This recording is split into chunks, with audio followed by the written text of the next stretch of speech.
मन कैसे काम करता है, कैसे एक विचार हकीकत बन जाता है, क्या आप जानना चाहते हैं? गौतम बुद्ध ने कहा है, जैसा आप सोचते हैं वैसे ही आप बन जाते हैं। बुद्ध के द्वारा कही गई इस बात के पीछे की गहराई क्या है, आज हम इस वीडियो में खुद से सही सवाल पूछकर एक बहुत बड़े प्रश्न का उत्तर जानने वाले हैं। तो जो भाई अपने जीवन में वासना को लेकर या वृत्ति को लेकर परेशान है, या अपने मन को नहीं समझ पाते, या ना चाहकर भी उनका मन उन्हें गुलाम बनाकर रखता है, या वो अपने मन के किसी भी सवाल को लेकर अगर परेशान है, अपने विचारों को लेकर परेशान है, तो इस वीडियो के अंत तक पहुंचते पहुंचते आपके उन सवालों में सरलता आ जाएगी। वो प्रश्न है कि मन कैसे काम करता है। पहला प्रश्न ये है कि अभी हमारे भीतर क्या चल रहा है, ध्यान से देखते हैं। इस प्रश्न को पूछने से पहले हमारे भीतर सैकड़ों विचार चल रहे थे, लेकिन जैसे ही हमने ये प्रश्न पूछा तो हमारे सभी अन्य विचार शांत हो गए, स्थिर हो गए। जानते हो क्यों? क्योंकि जागरूकता विचारों को स्थिर कर देती है, शांत कर देती है। तो पहला समाधान जो हमें मिला है अपने पहले प्रश्न से, वो ये है कि जागरूकता के द्वारा हम अनचाहे विचारों को रोक सकते हैं। जागरूकता के द्वारा, या होश कह लीजिए, इसके द्वारा ही हम अनचाहे विचारों को, जिनको आप नहीं चाहते, उन विचारों को भी रोक सकते हैं। अब दूसरा प्रश्न है कि अनचाहे विचार जिन्हें तुम पसंद नहीं करते, वो आते कैसे हैं? जिन भाइयों को वीडियो बोरिंग लग रही हो वो जा सकते हैं। वीडियो में आगे बढ़ते हैं। तो जो दूसरा प्रश्न था कि अनचाहे विचार हमारे मन में आते कैसे हैं, तो इस प्रश्न का उत्तर है कि हमारे मन के 5 द्वार हैं, 5 दरवाजे हैं, और ये पांचों द्वार खुले हुए हैं, निरंतर खुले हुए हैं, और इन पांचों द्वारों में हर समय कुछ ना कुछ जा रहा है, और हम इस बात से पूरी तरह अनजान हैं। रात को सपने में भी अश्लील विचार आते हैं। जानते हैं क्यों? क्योंकि हम अपनी आंखों से बहुत ज्यादा अश्लीलता भरे चित्र देख चुके हैं। हमारे मुख से हमेशा गाली ही निकलती है। जानते हैं क्यों? क्योंकि हम अपने कानों से बहुत सारे अपशब्द सुन चुके हैं। आपको समझ आ रहा है ना मेरे भाइयों? ये सारी पांचों इंद्रियां कहीं ना कहीं एक दूसरे से संबंध रखती हैं।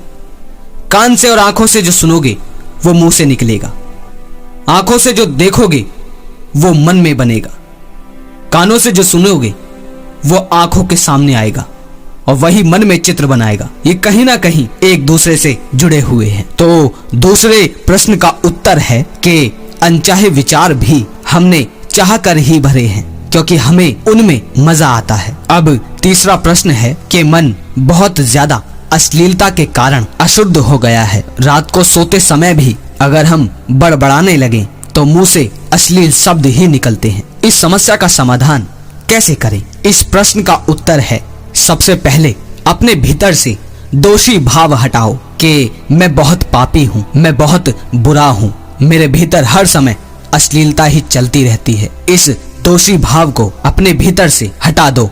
काम वासना से भरे विचार एकदम स्वाभाविक हैं, बिल्कुल स्वाभाविक हैं, लेकिन इनकी अति जीवन को बर्बाद कर सकती है। ध्यान देना, काम वासना के विचार बिल्कुल ही स्वाभाविक हैं, लेकिन इनकी अति, इनका ज्यादा होना जीवन को बर्बाद कर सकती है। इसीलिए इनसे आगे निकलना आवश्यक है। अगर आप एक संसारी जीवन जीते हैं तो मुक्ति का अर्थ या इनसे आगे निकलने का अर्थ ये नहीं है कि आप इन विचारों को पूरी तरह से छोड़ दें। मुक्ति का अर्थ ये है कि आप इस काबिल बन जाएं कि और जो जीवन में सार्थक चीजें हैं, ऊंची से ऊंची चीजें हैं, आप उन्हें भी देख सके। अभी काम वासना के चश्मे ने आपकी आंखों को पूरी तरह से ढक रखा है, और ये बिल्कुल गलत है। तीसरे प्रश्न का उत्तर है, काम वासना से जुड़ी सामग्री को देखना और सुनना या तो बंद कर दीजिए या उसे कम कर दीजिए, और वो चीजें देखिए और सुनिए जो आपकी बुद्धि का विकास करे।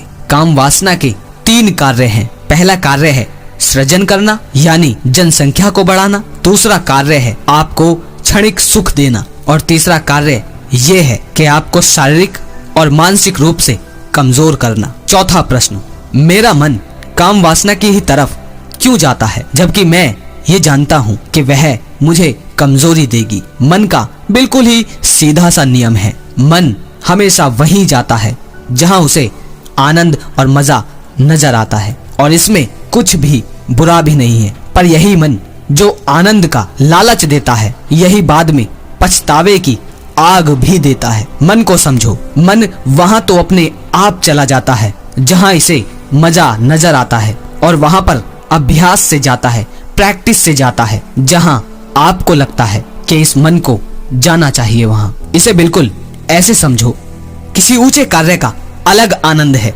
और काम वासना का अलग आनंद। ऊंचे कार्य यानी आप किसी खेल को कह सकते हैं, या आप किसी की मदद करने या इस समाज में जो गलत हो रहा है उसे सही करने के लिए, उसका अलग आनंद है। जो आपकी बुद्धि को ऊंचा ले जाए, उसमें एक अलग आनंद है, और काम वासना का अपना अलग आनंद है। लेकिन मन काम वासना की तरफ तो जाता है, लेकिन कभी भी उस चीज की तरफ नहीं जाता जो ऊंचे से ऊंचा है। अब इसे उस जगह कैसे ले जाएं जहां कृष्ण है, जहां ऊंचे से ऊंचा साहित्य है, जहां ऊंचे से ऊंचा कर्म है, या जहां ऊंचे से ऊंचा आपका लक्ष्य है? इस प्रश्न का उत्तर है अभ्यास के द्वारा। अभ्यास वही है जिसके कारण आप चलना सीखे हैं। अभ्यास वही है जिसके कारण आप आज बोलना सीखे हैं। बचपन में आप रेंगते थे, लेकिन आपने निरंतर अभ्यास किया और आज आप दौड़ पाते हैं। कितनी बार आपको चोट लगी, कितनी बार आप गिरे, लेकिन आपने निरंतर अभ्यास करना नहीं छोड़ा, आपने निरंतर प्रयास करना नहीं छोड़ा।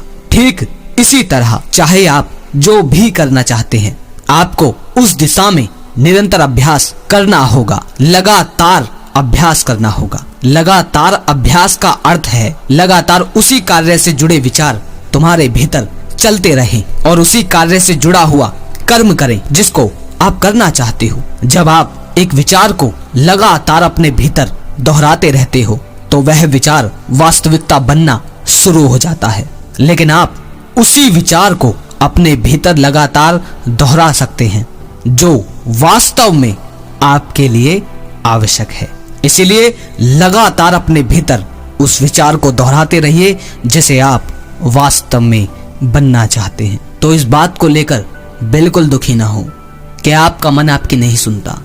आपके मन में अश्लीलता विचार चलती रहती है, आप स्त्री को मनुष्य नहीं देख पाते, आप अपने घर में भी अश्लील भरे विचार लेकर हर कार्य को करते हो। हर काम के बीच में ये मन आपको लगातार अश्लीलता देता है, क्योंकि मन तो वहीं जाएगा जहां उसके लिए मजा है, और उस मजे के पास ज्यादा जाएगा जो जल्दी से उसके लिए उपलब्ध है। लेकिन अगर तुम चाहते हो कि तुम्हारा मन वहां जाए जहां तुम चाहते हो, तो तुम्हें उसी तरह निरंतर अभ्यास करना होगा जिस तरह तुमने बचपन में रेंगते रेंगते हजारों बार गिरने के बाद भी चलने और खड़ा होने की जिद नहीं छोड़ी।